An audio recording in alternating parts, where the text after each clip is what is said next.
کافی سالوں سے اس بات پہ غور کر رہا تھا کہ دنیا میں سب سے زیادہ انسانی حقوق کی پامالی یعنی کہ ہیومن رائٹس کی وائلیشن ہندوستانی فوج کرتی ہے، مگر ان کے عوام کم و بیش ہی ان کو تنقید کا نشانہ بناتے ہیں۔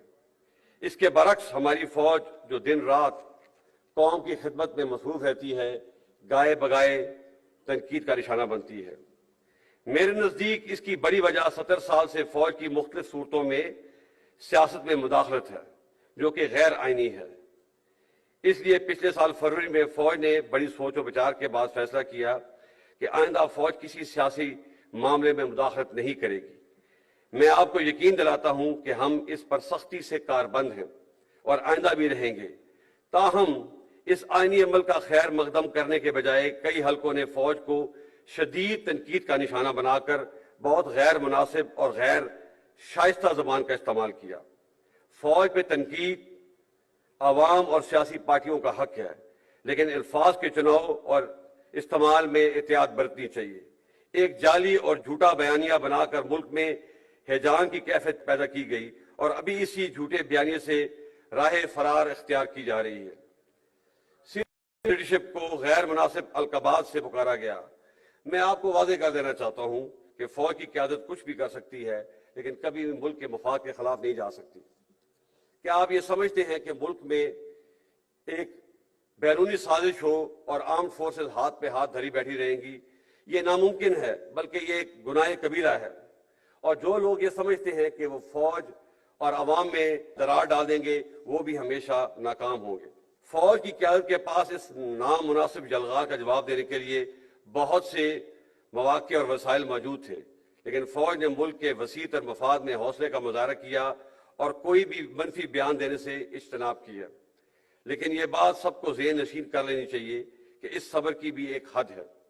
میں اپنے اور فوج کے خلاف اس نامناسب اور جارحانہ رویے کو درگزر کر کے آگے بڑھنا چاہتا ہوں، کیونکہ پاکستان ہم سب سے افضل ہے۔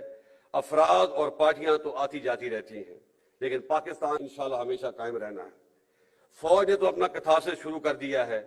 مجھے امید ہے کہ ہماری سیاسی پارٹیاں بھی اپنے رویے پر نظر ثانی کریں گی، اور یہ بھی حقیقت ہے کہ پاکستان میں ہر ادارے، سیاسی پارٹیوں اور سول سوسائٹی سے بھی غلطیاں ہوئی ہیں۔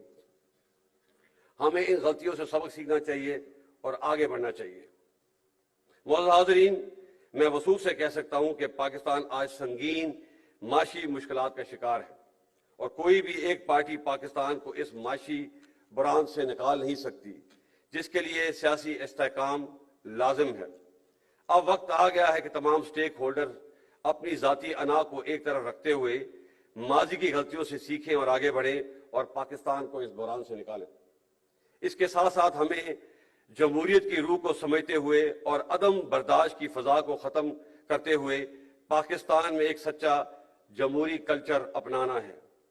2018 کے الیکشنوں میں بعض پارٹیوں نے RTS کے بیٹھے کو بہانہ بنا کر جیتی ہوئی پارٹی کو سلیکٹڈ کا لقب دیا، اور 2022 میں اعتماد کا ووٹ کھونے کے بعد ایک پارٹی نے دوسری پارٹی کو امپورٹڈ کا لقب دیا۔ ہمیں اس رویے کو رد کرنا ہوگا۔ ہار جیت سیاست کا حصہ ہے، اور ہر پارٹی کو اپنی فتح و شکست کو قبول کرنے کا حوصلہ پیدا کرنا ہوگا، تاکہ اگلے الیکشن میں ایک امپورٹڈ یا سلیکٹڈ گورنمنٹ کے بجائے الیکٹڈ گورنمنٹ آئے۔ جمہوریت حوصلہ برداشت اور عوام کی رائے عامہ کے احترام کا نام ہے۔ اگر پاکستان نے آگے بڑھنا ہے تو ہمیں عدم برداشت اور میں نہ مانوں کے رویے کو ترک کرنا ہوگا۔ معزز حاضرین، ہمارے لیے پاکستان نعمت خداوندی ہے۔ ہمارا وجود اس کی سلامتی اور بقا سے وابستہ ہے۔ اس کی آزادی اور استحکام کے لیے شہداء نے بے پناہ قربانیاں دی ہیں، اور ہمیں ان پہ فخر ہے۔ میں شہداء کے لواحقین کا شکریہ ادا کرتا ہوں جنہوں نے اس تقریب میں آ کر اس تقریب کو رونق بخشی۔ آپ سب پوری قوم کا سرمایہ افتخار ہیں۔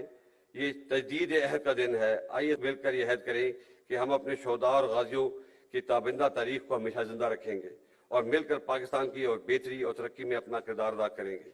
مادر وطن کی حفاظت اور سالمیت ہمارا اولین فرض ہے اور رہے گا، جس کو نبھانے کے لیے ہم کسی بھی قربانی سے دریغ نہیں کریں گے۔